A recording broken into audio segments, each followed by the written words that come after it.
Hello everyone, it's nearly time for the first exam, the Paper 1 exam on June the 4th. Thanks to everybody who's left nice comments on my other videos. I'm glad they've been useful. This is just a few really simple last minute tips, simple ideas just to keep in mind when you are going into the exam to hopefully remind you how to answer well. So the first thing is really, if you only remember one thing in the exam, remember this. Be specific, okay? So this applies to the reading and the writing, and it also applies to paper 2. So if you can be specific, then you'll do well in the exam, okay? So what I mean is, don't write, the writer uses a metaphor to paint a picture in the reader's head. Well, you haven't told us what the metaphor is, and what is this picture that's in the reader's head, and why they'd have done it. I mean, that's just such a general answer. You could just go into the exam, not even bother reading the text, and write something like that. So it hasn't really shown the examiner that you've understood the text at all.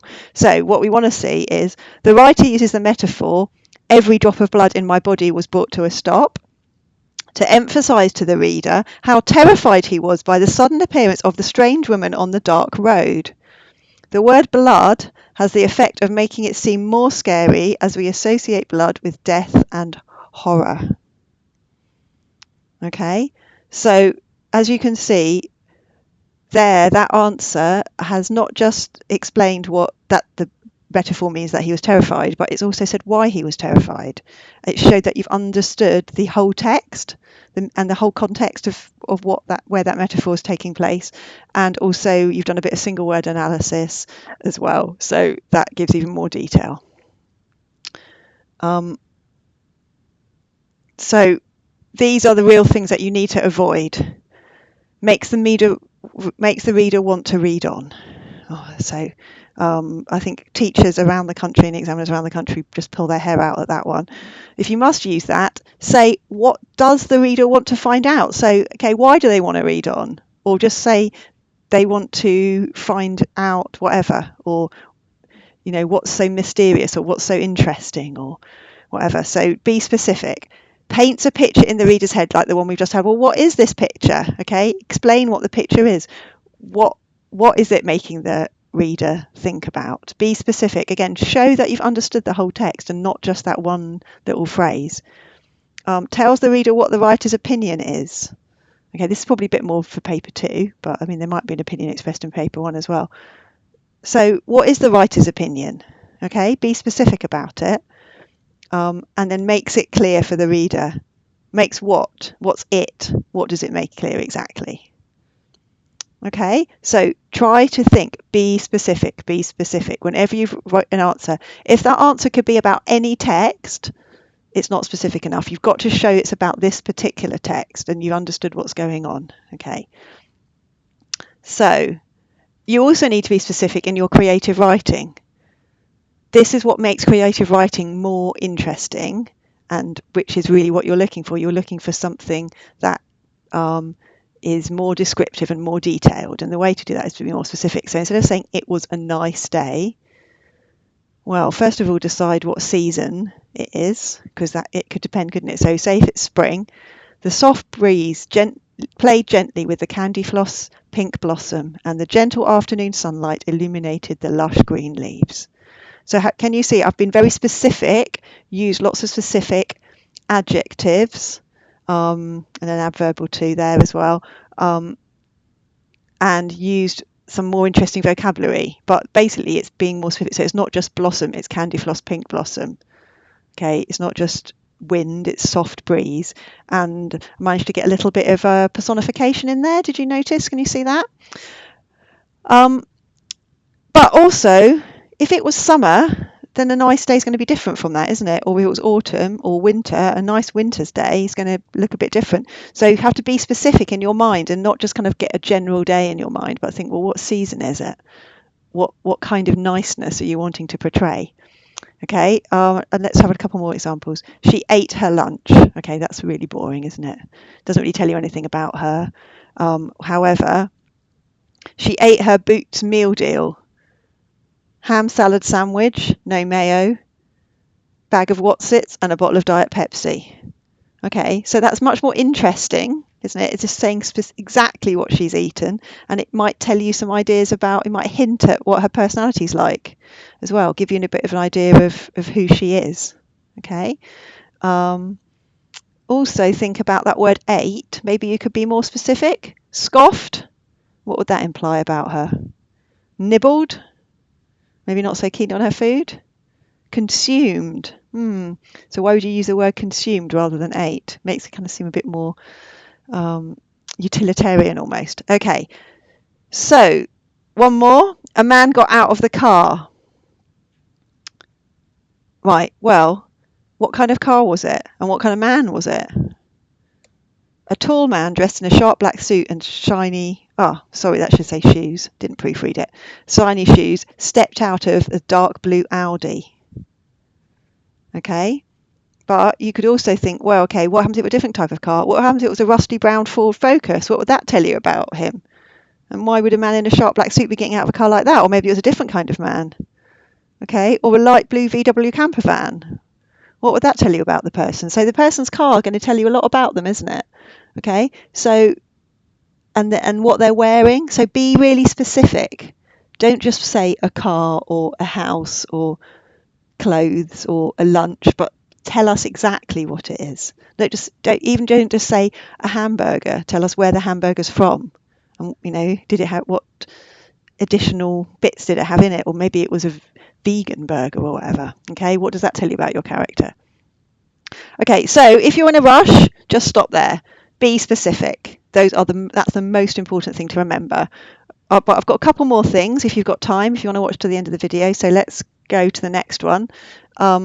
Read the question. Okay, this is kind of obvious, but it's amazing how many people forget to read the question carefully. So if you read the question, it tells you what you have to do, doesn't it? So this one is language and structure questions. So it reminds you, you've got to do your language, paragraph or two on your language, and you've got to do a paragraph or two on the structure. So, but it's there in the question. You don't have to memorize. That's what you've got to do for question 3. It's there. But also, you've got to link your answer to the question, haven't you? So you've got to think specifically, what is this one asking you? And this one's asking you the narrator's thoughts and feelings about the people he meets. Okay, so this was from a paper last year, I think. So you're not just writing about any old language and structure. You've got to write about, link it to the narrator's thoughts and feelings about the people he meets. Okay, so make sure that in your answer, when you're being specific in your explanation, it's linking back to that.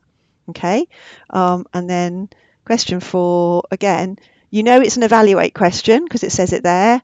Remember, you've got to use your evaluative language, like successfully or effectively, whatever, to show that you're evaluating. Okay, that's great. But also, you're not just evaluating any old thing. You've got to think, well, what am I evaluating? And here it's the atmosphere of mystery.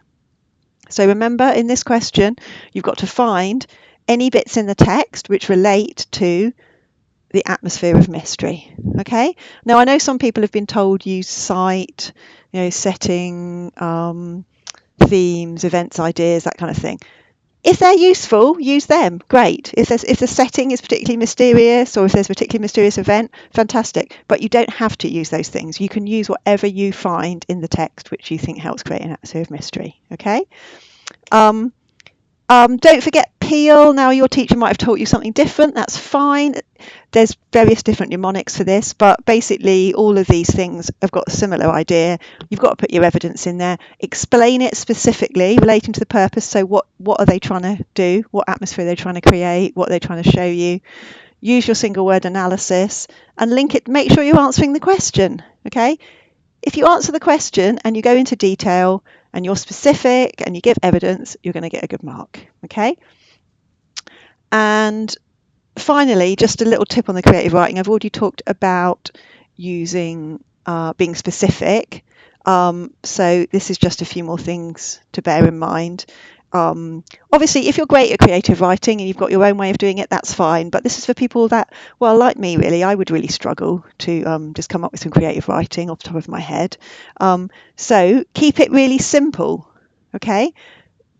Just describe in detail one scene. Now, you're going to have a photograph in the in the exam. So you could just look at that photograph and describe that, or that might remind you of a different scene that you've got in your head, which is something similar, in which case go into a lot of detail with that. But don't just describe what you can see. Think about all 5 senses. Okay, that not only makes your writing more interesting, it also gives you more to write about, so you don't run out of ideas. Okay, use show, don't tell. So, for example, don't just say he was frightened, but say, his heart was beating, his stomach was churning, his hands were trembling. Let the reader work it out how the person was feeling, because that gives the reader a lot more satisfaction. You could use an interesting narrative perspective. A lot of really successful creative writing is done from a different point of view. So it isn't just done from a point of view of a person, but might be done from a point of view of an animal or an object, or maybe from a building's point of view, or even just from a different person. So not from a teenager like yourself, but maybe from an older person or a homeless person or something like that. So think about maybe if you could have a different narrative perspective.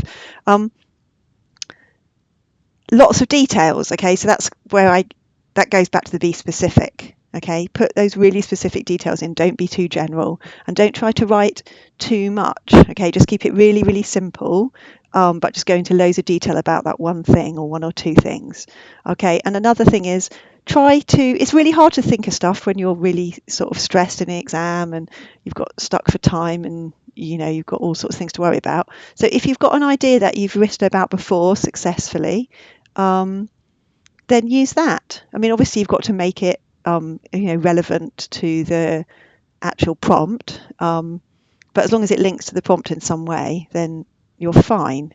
You might also get some ideas from the text, whatever the text is in the exam. You could always write that from a different perspective, or write what happens next or something like that, if that works out. So don't feel like you've got to be like really original and come up with something that you've never written before. Obviously if you can, that's fantastic, but be kind to yourself and get whatever help you can from your prior knowledge. Okay, so that's it. So I'm just going to go back to the very, very important one, which is right, that took a bit too long. Be specific. Okay, so if you don't remember anything else, just remember that. Good luck. I'm sure you'll do really well in the exam, and I'll do another one of these for paper 2 in a few days' time. Okay, bye.